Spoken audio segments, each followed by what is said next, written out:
ભરૂચના ઝઘડા તાલુકાના રાજપાડી 4 રસ્તા નજીક ટ્રકની અડફેટે રાહદારીનું કરુણ મોત નીપજ્યું હતું.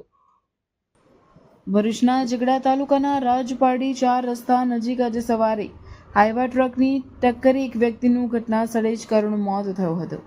પ્રાથમિક માહિતી અનુસાર રાજપાડી નજીકના સારસા ગામના રહેવાસી રમેશ વસાવા રાજપાડી 4 રસ્તા નજીકથી પસાર થઈ રહ્યા હતા. તે દરમિયાન હાઈવા ટ્રકના પાછળના વ્હીલ નીચે આવી જતા અકસ્માત સર્જાયો હતો, જેમાં તેમનું ઘટના સ્થળે જ મોત નીપજ્યું હતું. અકસ્માતની જાણ થતાં જ પોલીસ કાફલો ઘટના સ્થળે દોડી આવ્યો હતો અને મૃતકના મૃતદેહને પોસ્ટમોર્ટમ અર્થે ખસેડવામાં આવ્યો હતો.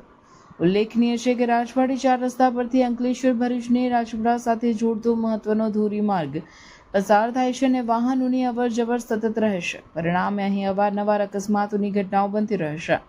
ત્યારે રાજપાડી 4 રસ્તા પર ચારે તરફ સ્પીડ બ્રેકર બનાવવામાં આવે તેવી લોકો માંગ કરી રહ્યા છે.